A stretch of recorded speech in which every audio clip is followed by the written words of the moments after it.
Welcome to the Mystical Mermaid Lounge podcast, a space where all spiritual seekers are honored and celebrated. This podcast was born from the journeys of your hosts, who have each faced her own dark night of the soul, but they've emerged with an unshakable belief in divine connection, cosmic inspiration, and her true life's calling. Join us on a journey of personal growth, transformation, and magical self-discovery. Your first co-host is Chloe Brown, a gifted intuitive empath and shadow work life coach. Your second co-host is Keone Starr, an intuitive energy worker and acclaimed past life regressionist. The Mystical Mermaid Lounge podcast starts now.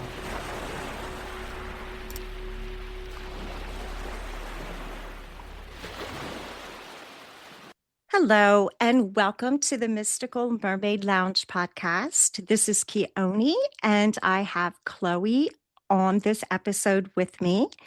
We are both, there she is. We are both extremely excited to introduce to you today a new friend of mine, but someone who has definitely been a very influential and instrumental person in the Mid-Atlantic spiritual community for quite a while and has just been someone that I have enjoyed learning about. And she's also a new author and released a book that I have thoroughly enjoyed that we will also discuss here today as well. Sherry's bio starts out with a beautiful quote: "Find a freedom so complete, all searching ends. Taste a love so deep you disappear inside its depths." With that, you can probably already tell that Sherry Tuegel is a captivating speaker, teacher, energy worker, and recent author of her memoir, Stripped Naked and Other Songs of Love.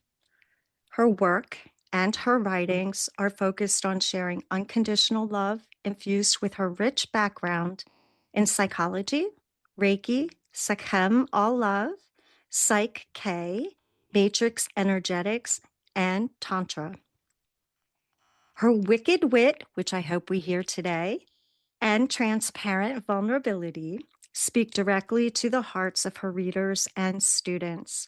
Sherry has helped hundreds remove limiting beliefs, ignite their hearts, and become embodied in the raw sweetness of the present moment. She offers easy ways to let go of misery and live more authentically, encouraging everyone to embrace and explore all of life in its secret mystery. The next piece of information will be posted on our show notes for anyone who's interested. To learn more about her work, see her website at www.body-beloved.com. Her memoir, Stripped Naked and Other Songs of Love, can be found under books on Amazon.com. If you would like a signed copy of her book or buy one from me at an inflated price, or would like to make an appointment, please contact Sherry at sherrytuegel@verizon.net. To see Sherry in person, she is awesome in presentations and teaching all different types of modalities. She's just so exciting to just engage with in person. She is going to be coming out to Karma Fest on June 28th and giving a talk at 5:15 in the Carriage House at Stepping Stone Museum in Havre de Grace, Maryland. Her talk is titled Songs of Love, a Tantric Journey, and she will be signing books afterward. Her final quote, which is beautiful, just as beautiful as the first one, is, "Love has a message for you. It speaks through our heart and body. Hearing this message will change your life, heal the past, and open to possibilities you cannot imagine. Happiness awaits." Beautiful. Thank you. Do you have any time to sleep? Me? Oh, With- yes, I do. You fit that in there somewhere? That is, I do. mean, that is an amazing As much as possible. I love a person who prioritizes their own sleep. I can totally dig that. And you know what? Not to be facetious, But I think one of the problems in Western culture in general is that, and I've heard this said so many times, there's time enough to sleep when you're dead. Yeah. And the problem is, I'm not sure you're sleeping while you're dead. Secondarily, I'm hoping like hell that I don't have this body when I'm dead that needs Right. sleep. And need sleep. Right. Exactly. And thirdly, I'm hoping not to facilitate an early death by failure to sleep. And I think that a lot of our anxieties and just general wellness and mental health in general is really suffering for lack of sleep. Just my I personal agree with opinion. you. I My agree. everything was fascinating in Sherry's book. But one of the things I found so fascinating was your spiritual upbringing because you came from a Quaker household. And I know super little. As I told Sherry, I know two things about Quakers. One, that was the guy on the oatmeal box, and he looked kind, needed a little bit of a haircut, but all good. The second thing is I always read when I was reading about any sort of slavery, oppression, African diaspora, those types of things in our history, was that I know the Quakers were very staunch abolitionists. But that is all I know. So I would love to hear more from you and how Quakerism shaped you Yeah. spiritually. I am so grateful for being raised Quaker. I truly am. I was taught as a child to go in, they called it meeting, not church.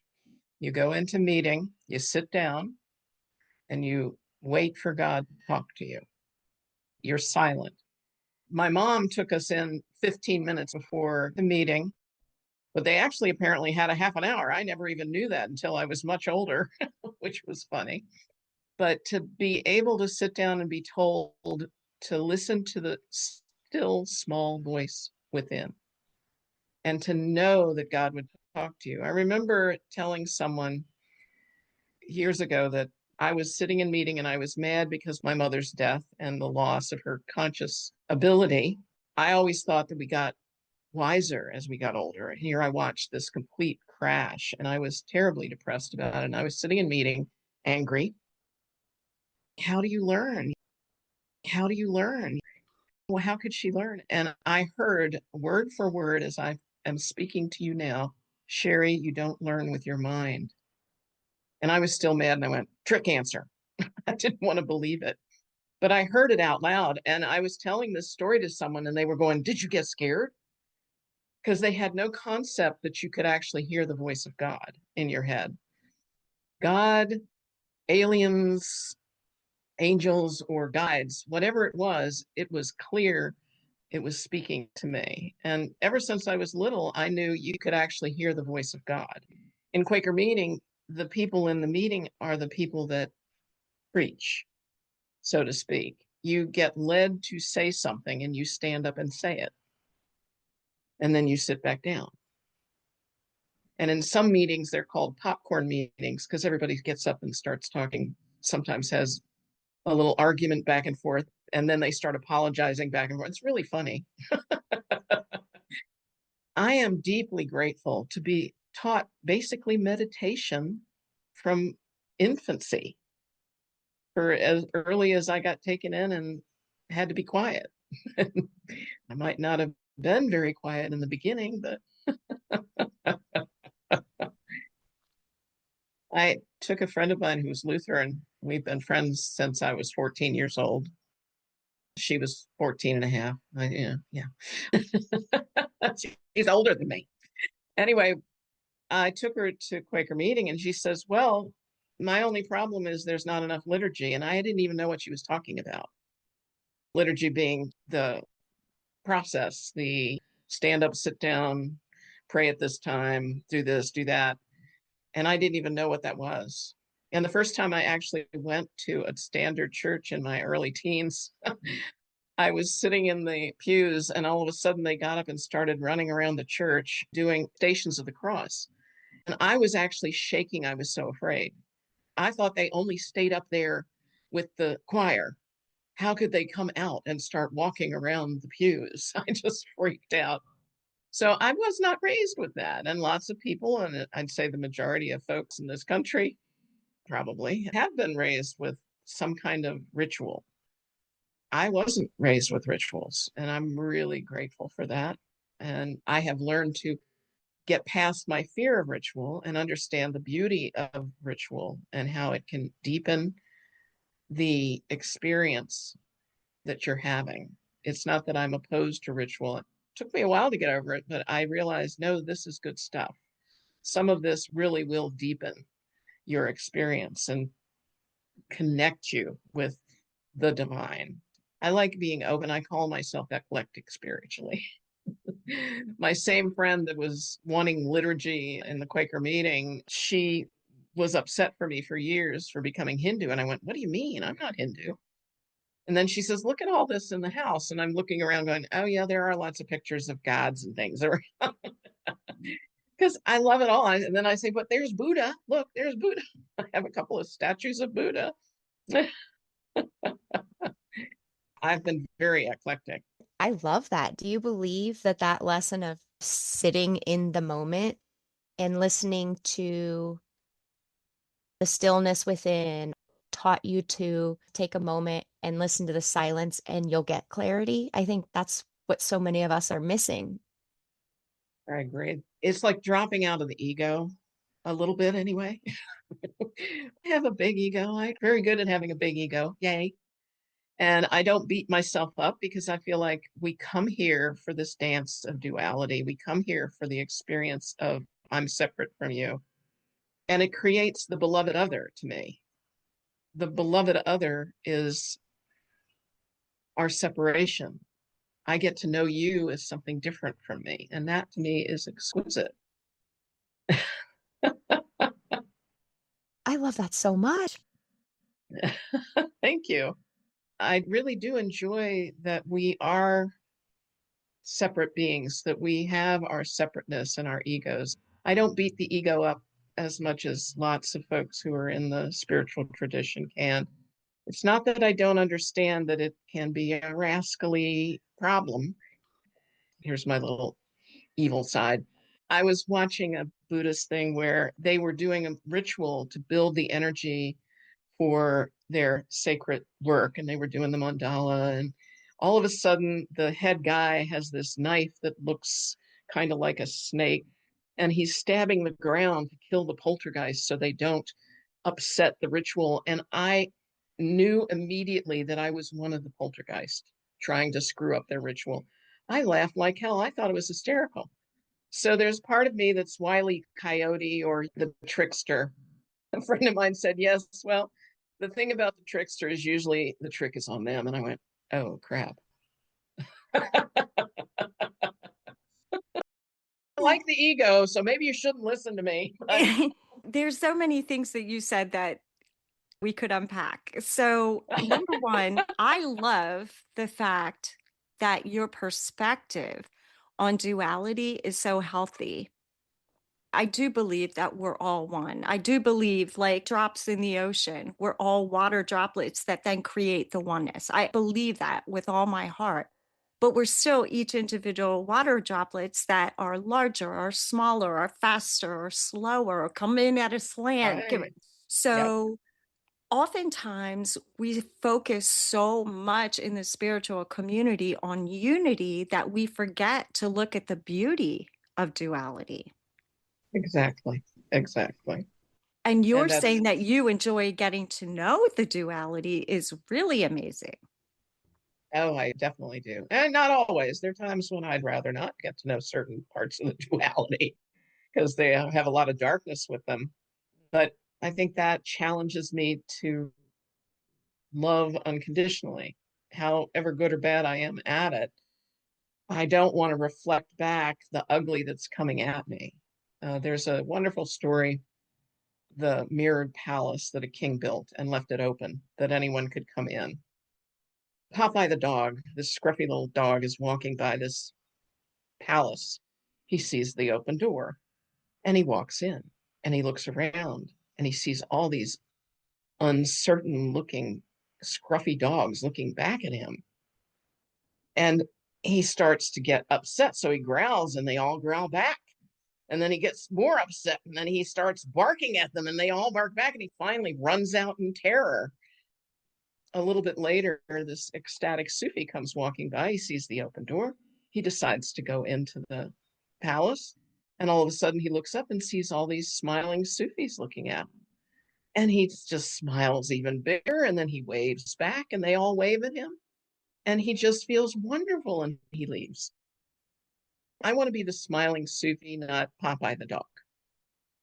And we're always reflecting back the energy that comes at us. That's just natural animal instinct, fight or flight.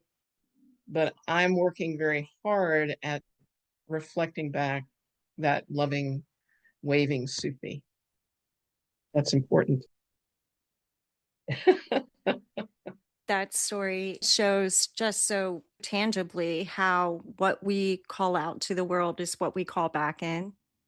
And I think often when we think of energy, it seems so intangible to us because we can't necessarily see it or feel it 24/7 that we don't necessarily understand. If you're going to be an angry, hateful individual, that's the kind of reaction you tend to get in life as you walk through life. Yes. Yeah. And even if you're not putting it out there, if you're doing it inside, you're making yourself extremely miserable. Yep. Absolutely. Choose not to do that. Yes, I saw something on Instagram threads the other day about happiness being a choice is one of the most useless mantras they've ever heard. And I thought, actually, it was one of the most powerful, positive things I'd ever heard. Yeah. People are feeling badly and they're thinking, how am I supposed to be happy in this moment? I get that. But then they come I get see you. Yeah, I was definitely just going to add to that your statement about exploring and enjoying the dance of duality, understanding and embracing that beloved other, which I love. I love all of that. Really, it felt like that was the permission I needed to not be so darn hard on myself, embrace that, support it, and grow from it versus it always being a good or bad. This is wonderful. That was awful. That's just powerful. Beautiful. In Tantra, I got to tell you, I know of enough Tantra to be dangerous.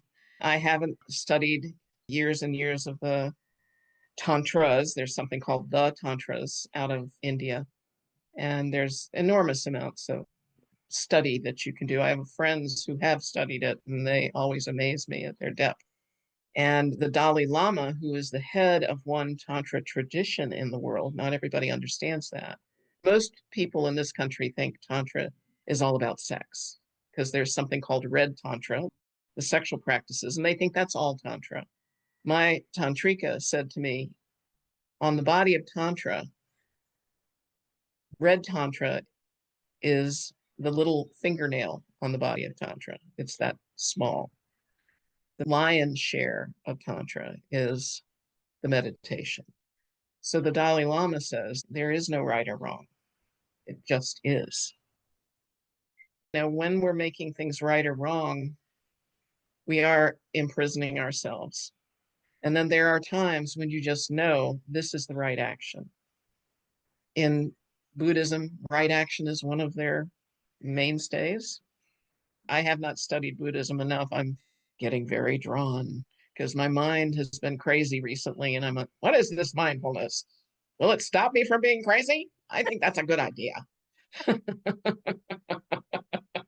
I have to admit that I know as much about Buddhism as you do about the Tantras in general. Uh-huh. But Yeah. it is Buddhism, and that statement of there is no good or bad, right or wrong, it just is what saved me when my son was spiraling out into mental illness and drug use and homelessness.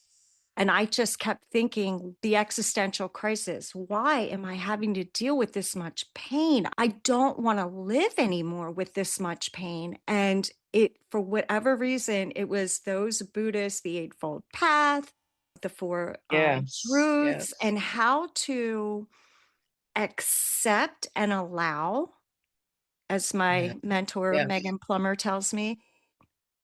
You have this in your book. I will read a segment of it. And I think Osho was the one that spoke to society denouncing sex as corruption and suppression.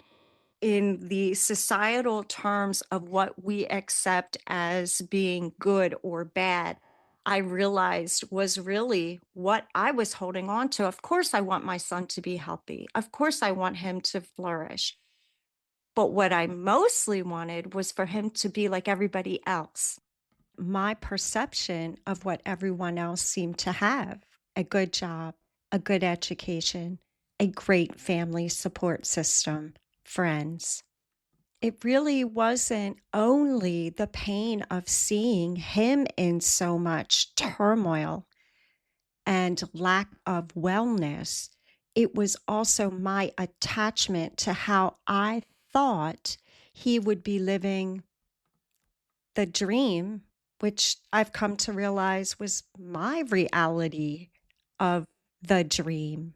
Maybe not his, maybe not for this lifetime. Oh, yeah. I'm with you.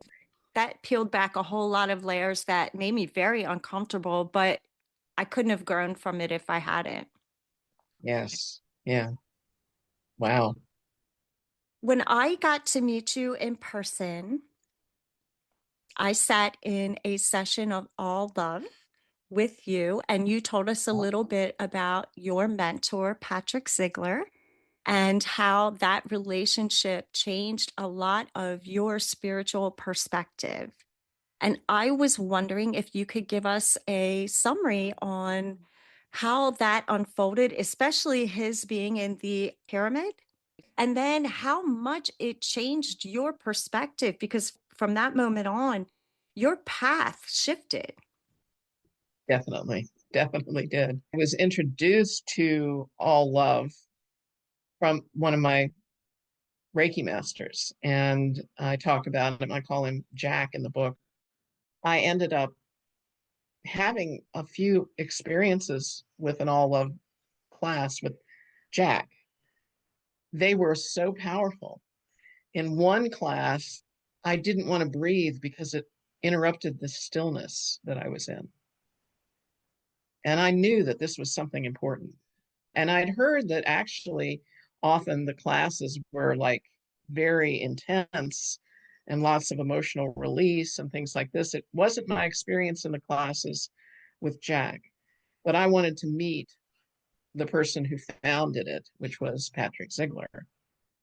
And apparently in, I think, 1980, he spent the night in the Great Pyramid of Giza. He was an architect. He was always drawn to the pyramids. He was on vacation or break from doing service work. And he actually snuck in. He found this little hole in the wall with a grate over it that was unlocked, and he snuck into that. And after everyone had left, he comes out and he goes up to the sarcophagus in the big room and gets inside and sits cross-legged to meditate. So this is the big experience. And then it bit him. The place was full of mosquitoes, and he hates mosquitoes. So he had brought toilet paper with him just in case, even though he'd fasted days before. And he wrapped everything that was exposed with toilet paper. So he looked like a mummy, apparently. And this is hysterical. But at some point, he hears this boom, boom.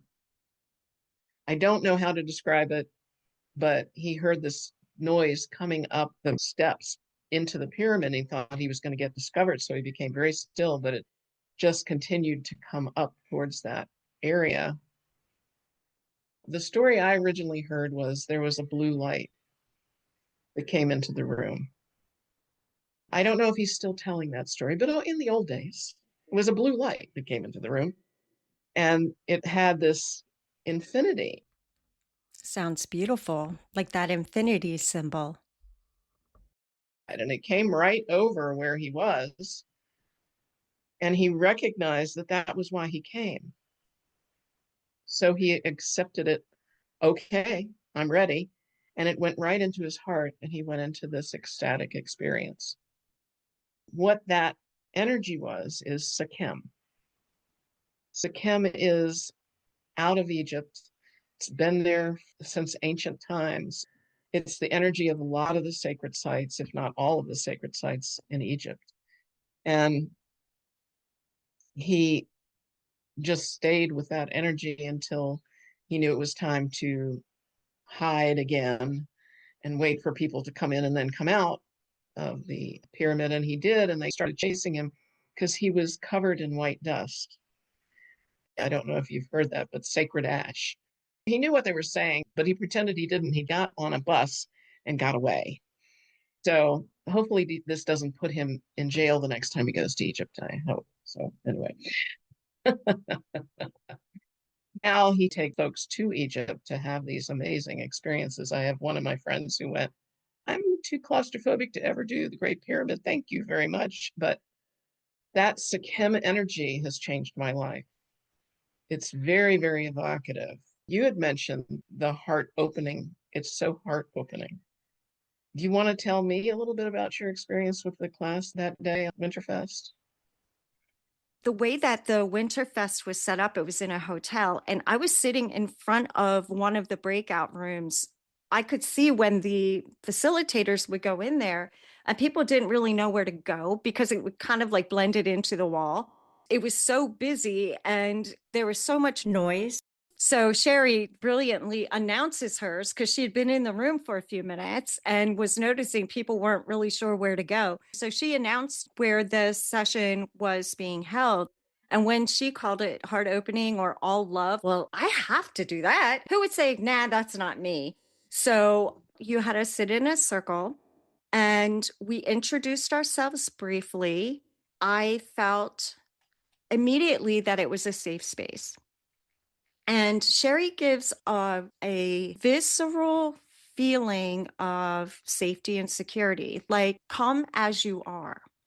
We had some non binary folks there. We had people of different cultures, people of color, people of all different ages.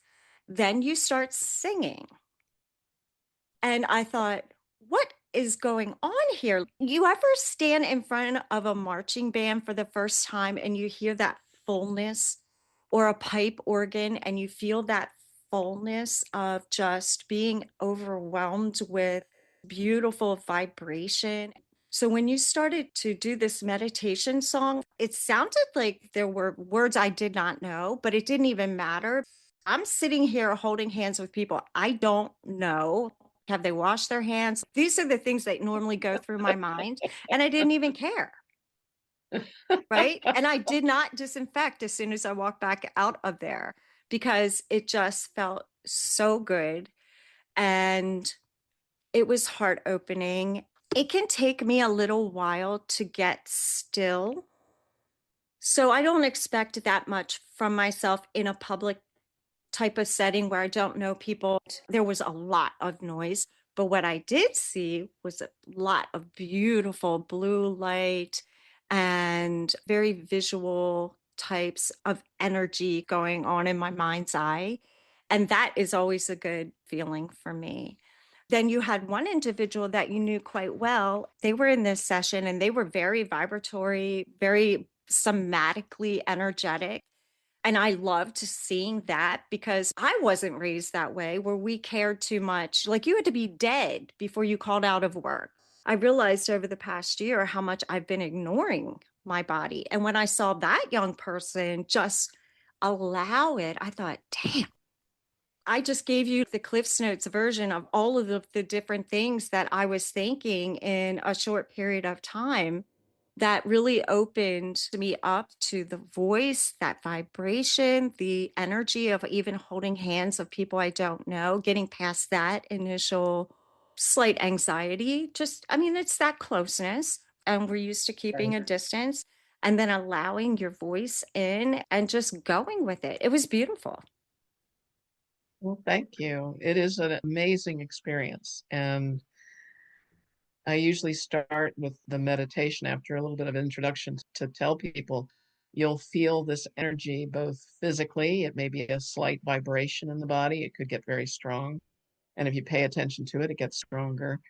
Then emotionally. It seems to trigger people emotionally quite a bit. And in a big class or with a class with folks who have done the all love experience before, you'll start the meditation. Somebody will start laughing, usually me, laughing out loud, because we suppress our laughter as we push it back, start screaming in rage. It triggers people fast when you've been in a big group. It's really amazing.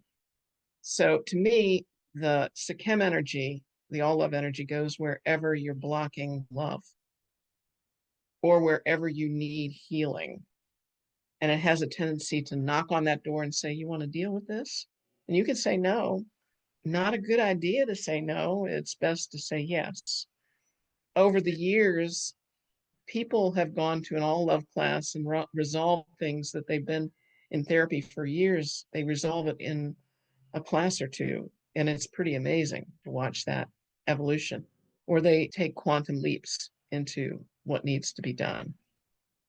The singing is toning. I always call it toning. And also, I fought it. I was raised Quaker. It's the Society of Friends is the actual name. Quakers are called Quakers because they would quake in the sight of God. So they would shake. They don't shake anymore. At least I haven't seen them shake. I shake, but they don't shake. I should go back to meeting and see what happens when I start shaking during the.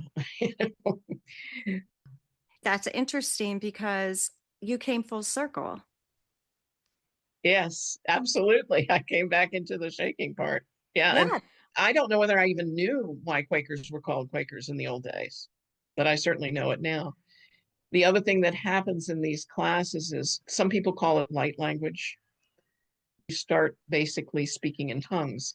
And I kept feeling like I wanted to let this out, and I wouldn't, and I wouldn't, and I finally just let it go. So part of the toning and the words you don't understand are that, so to speak, light language or speaking in tongues coming through. And I always thought, I don't know what it's doing. I don't know what it's doing. A woman came up to me in the class that I was holding, and she said, you said to me exactly what I needed to hear in my same own here. native tongue. I don't speak Spanish, and I was speaking Spanish. She told me, you said, I forgive you. I didn't know that I said that. I had no idea.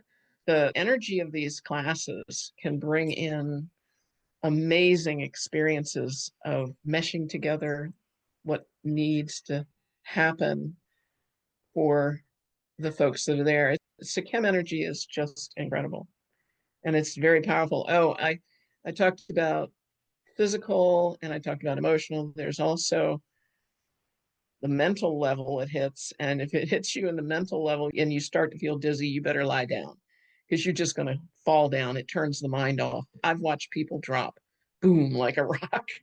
So we tell everybody, if you start to feel dizzy, please lie down. Even sitting in a chair, you can fall out of it. So better to be on the floor. And then, of course, the last is it affects the spiritual energy in the sense of people will see auras or see angels or their favorite sacred images. It's amazing. Yes, I'm a big fan. Thank you, Patrick Ziegler. Thanks, Pat, from me too. Ditto. Ditto from Chloe. So, Sherry, do you think that it could be you channeling? Well, that's interesting. That's almost the word I started to use. It just comes through me, and it's nothing that I am creating. So, yes, I would say that the speaking in tongues is kind of a channeled experience. Years ago, when I was in my retreat with Patrick in New Zealand, which I write about in the book, he actually told me at some point that he saw me channeling. And I went, well, that's interesting. And I've had moments when it comes through, and sometimes I'll write it down. I've always found it amazing that some of the stuff that's happening with the channeling of many people. Yeah, because it sounds to me like that's what you're doing, and that each one of those sessions, anytime you have that platform opportunity, that they're all a little bit different. They're structurally similar. It's about the people and the energies that are involved in that particular one, and then something in you just flows. One of the things that Patrick told me years ago when I was starting to teach was trust the energy. So it's in charge, I'm not. There are a number of practices that Patrick has come up through the years that help open people up more, and they can be very powerful. And so I would honor the fact that he's done this and has so many practices. But my favorite part of the classes is when the music is playing, usually some beautiful, beautiful music. People just get swept up into whatever needs to come out of them, and they're invoking, and people start speaking in tongues. There's this one wonderful woman that we were howling like coyotes together. It was hysterical and laughing. I love the flow. That's my favorite part. So my classes often have a lot of flow or just a lot of music to take you where you need to go. And every once in a while, I'll throw in, why don't you talk to the person that you're the most angry at? And say it out loud as if they're in front of you. And then let them speak back to you, whatever they want to say, but use your voice, what they're saying back. It's like stay present moment. I think that is fabulous. And I love sharing that.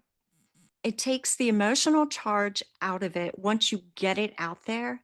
And then to allow that voice from your guides, from whomever, to allow that voice of the other individual to speak back to you gives you just instantaneous awareness of maybe how they felt or maybe Right. their perspective, and allows you to own that experience. That's amazing. It is amazing. And I have seen people get stuck in, they can't see the person. Usually when they do that, we go back and forth. So what do they say? What do you say? Sometimes somebody just gets stuck in, I hate them, they hate me. And that's the time when I go, I want you to speak to their soul, their enlightened soul. What does their enlightened soul say to you when you speak to that part of who they are? So that they can reach out of the ego trap that they're in with the anger and the contest between the two of them.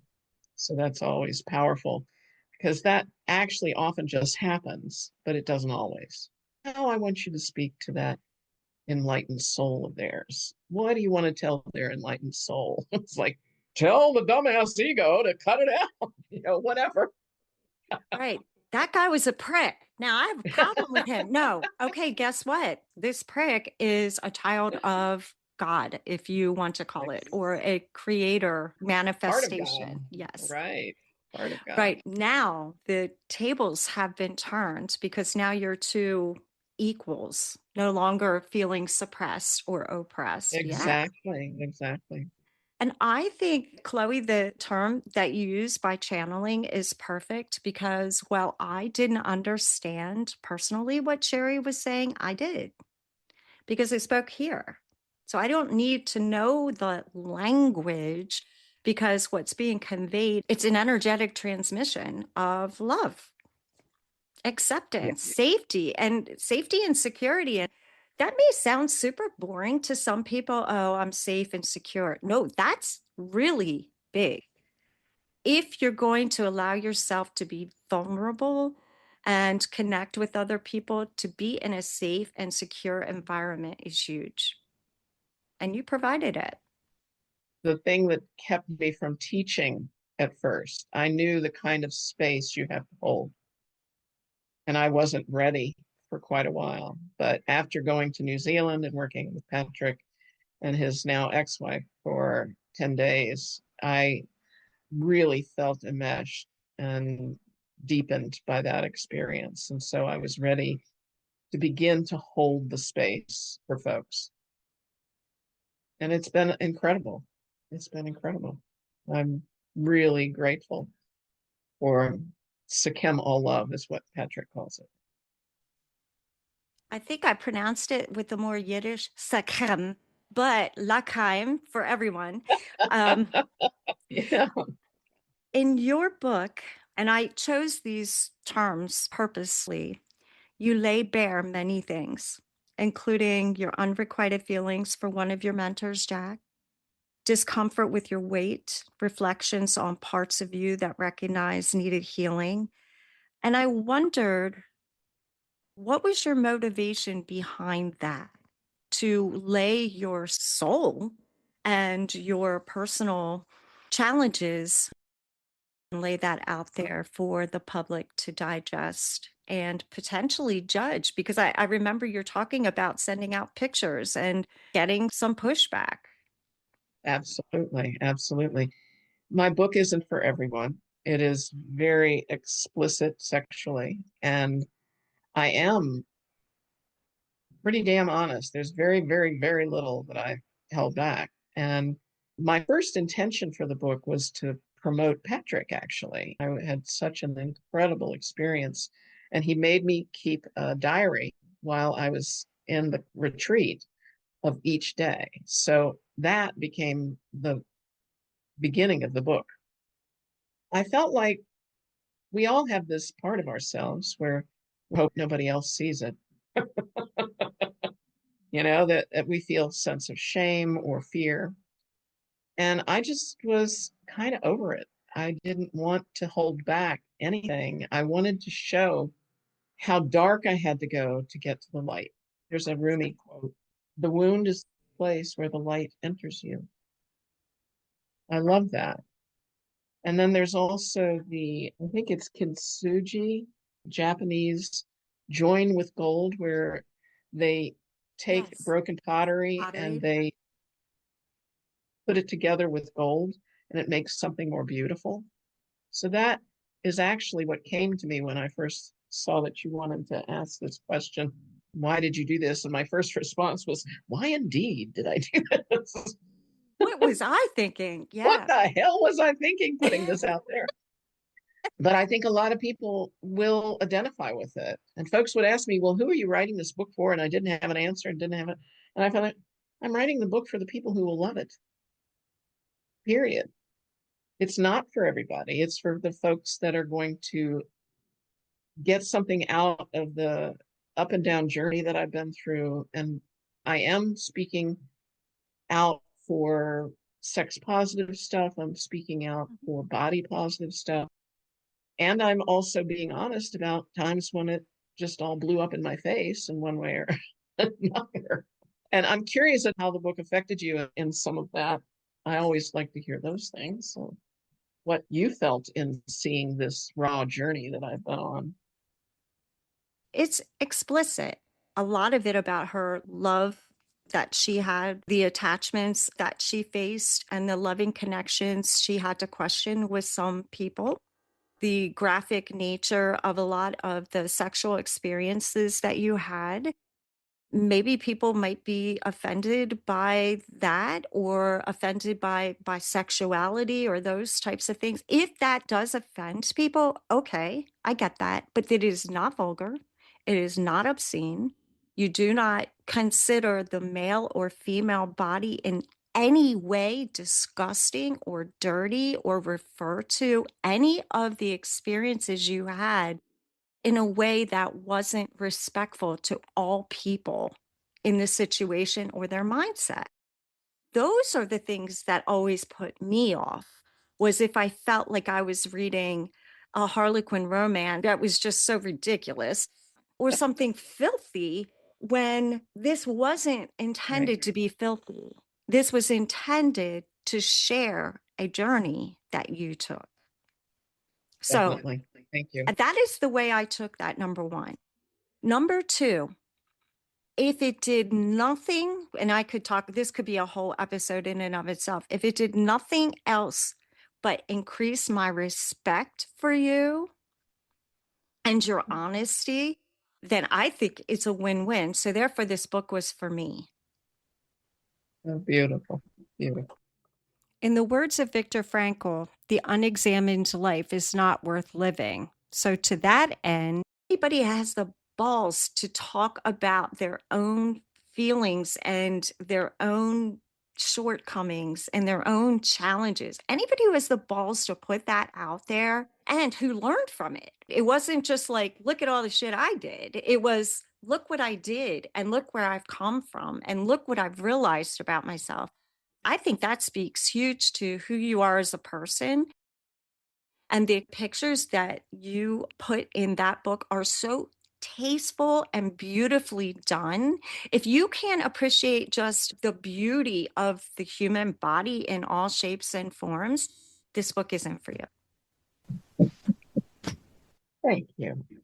Thank you. Sherry had asked me to just include the back page of her book, so it seems like a good time to do that now. It says, "Travel with Sherry to New Zealand and beyond in this heart-opening, transparent memoir." Arriving in New Zealand shortly after her 57th birthday, Sherry explores the depths and heights of her heart, body, and soul, embracing all of who she is, the dark and the light. Returning home, she deepens her heart's exploration as she meets challenging tantric partners. Her love for herself and her love of others guides her through the ups and downs of her journey. Sherry hopes through this memoir that you too can find the joy and freedom of a deep, loving self embrace. And I did. Oh, beautiful. Who doesn't gain from the opportunity to look at themselves in the mirror? Truly, truly. The whole trick to learn is to allow whatever comes up, like, oh, for God's sakes, I hate that saggy neck of yours. What the hell? Right? I have a little thing that I teach folks to do using their own name, but I'll use mine. I love you, Sherry. I love you no matter what you say, no matter what you do, no matter what you think. I love you. I have always loved you. I will always love you. To me, that is a wonderful mantra to learn, to just begin to allow yourself that self-love that opens you up more to love others.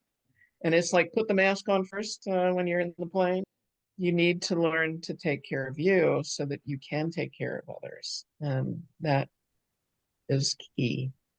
Self-love.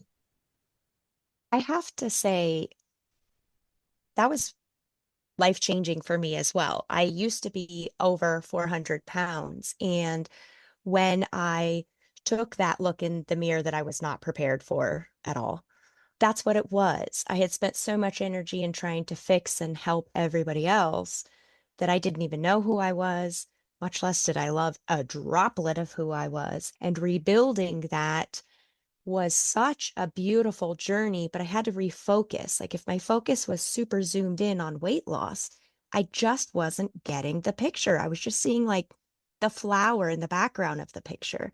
But as soon as I was able to kind of zoom out a little bit and just allow the process, whatever form it may take, it was life-changing, physically, mentally, spiritually, but more importantly, it gave me the foundation to build on without me building on shit, an Yeah, unstable foundation.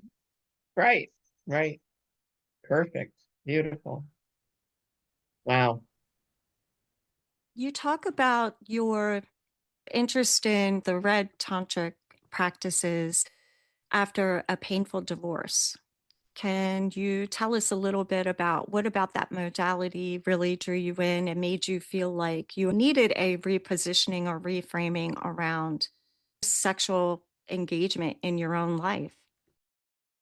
I didn't want it to be nasty. I didn't want it to be creepy, but I always wanted a safe sexual touch that wasn't like, oh, getting married. It was a professional work. And when I first heard about the all love retreat, Patrick told me you can do all love. And I want you to know he doesn't do this anymore. Wants me to make that very clear. He's not combining Tantra with any of his retreats. I need to jump up down and say it. No, no, no more.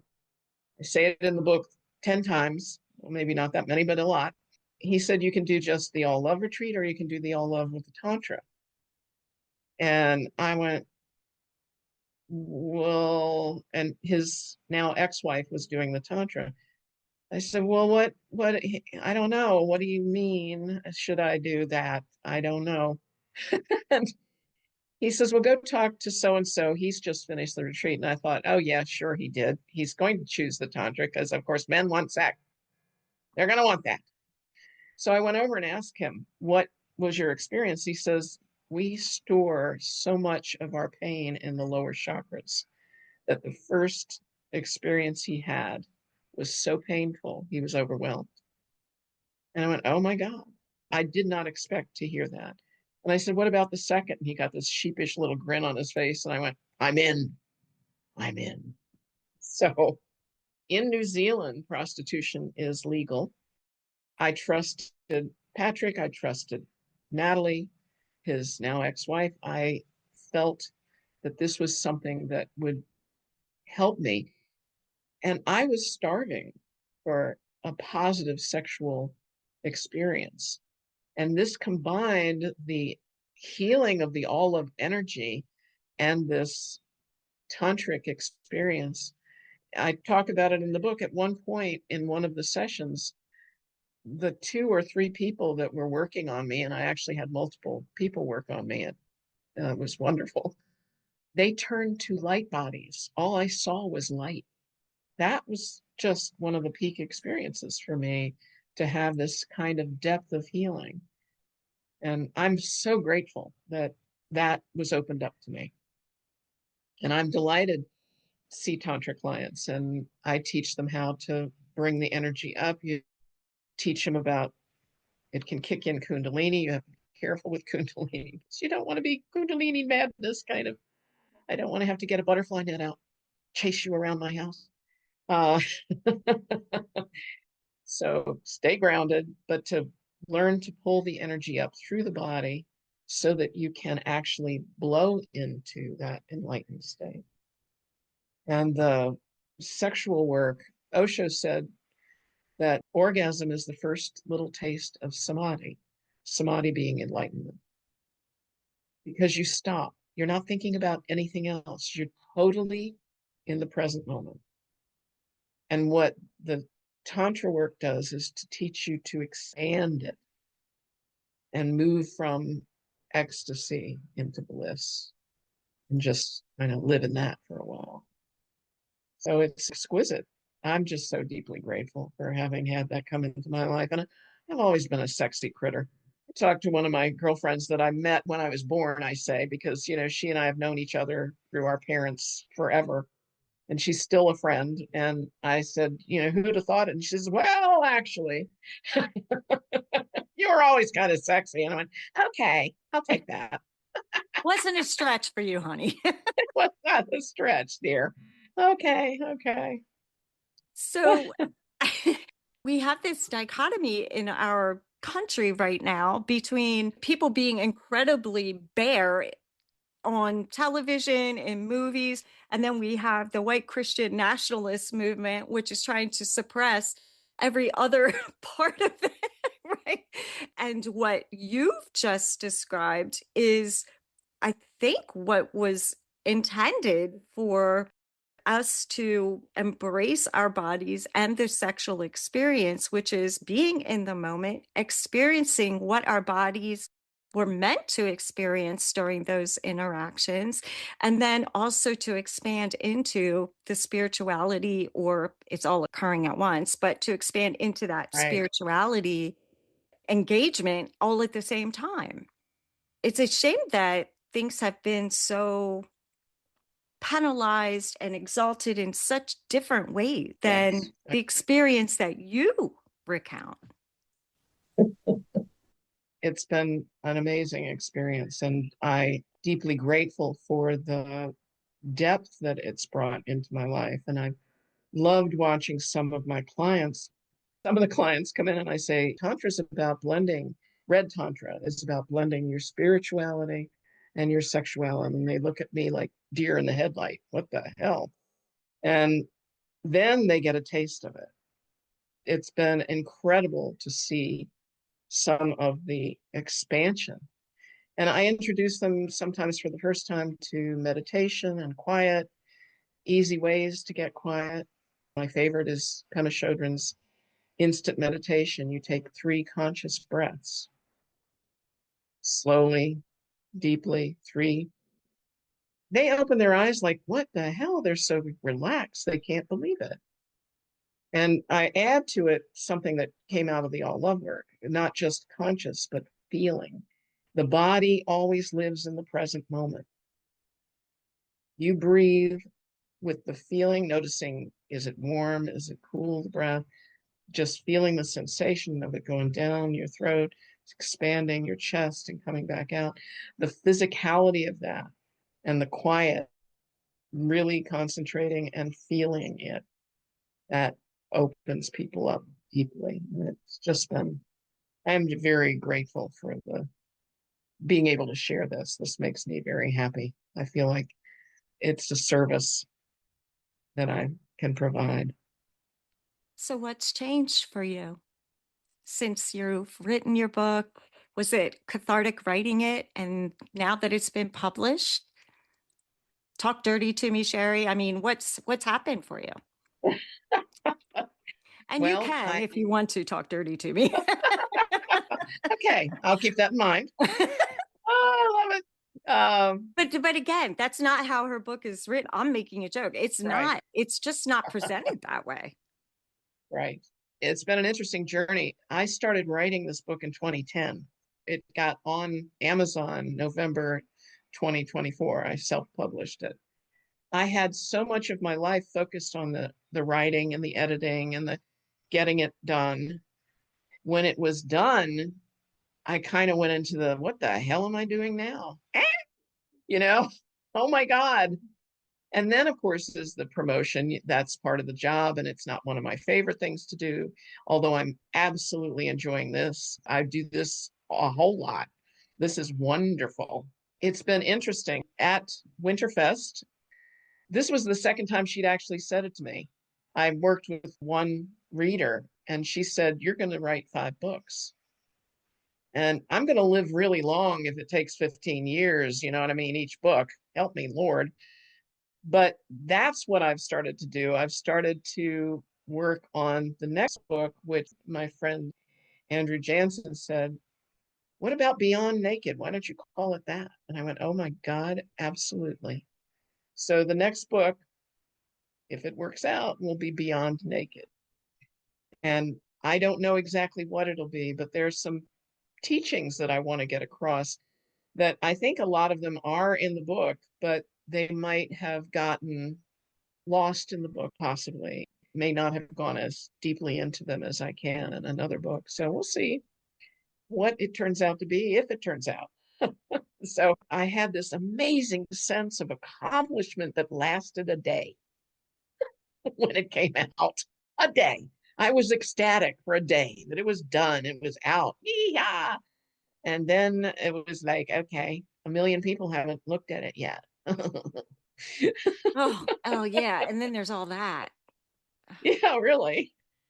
But we'll see what happens. I sent it to a couple of people that may help promote it, and we'll see what happens. I'm very excited about what may come from this. And I love the idea of it opening things up more for Patrick as well. He is an incredible teacher. And so I highly recommend you get a chance to take a class from him, take a class from him. It'll rock your world. I love it when somebody who's never done anything walks in. Oh yeah, I've never done it. And I get this evil little laugh. you know, well, just wait. This is going to be interesting for you. I think it would be really important for your voice to guide us and our spiritual seekers that listen to this podcast on any words of guidance or advice you could leave with us as we continue on our spiritual journey. Of course, we talked about it already. Love yourself and feel deeply into your heart and let it be the leader. The mind always wants to go off and make up all sorts of dastardly stories and so forth, sometimes fascinating stories, but the heart speaks beyond the ego. And we all need that, dropping into that still small space and feeling the sensation of the body too, and letting it give you the present moment because it lives there. That's very important.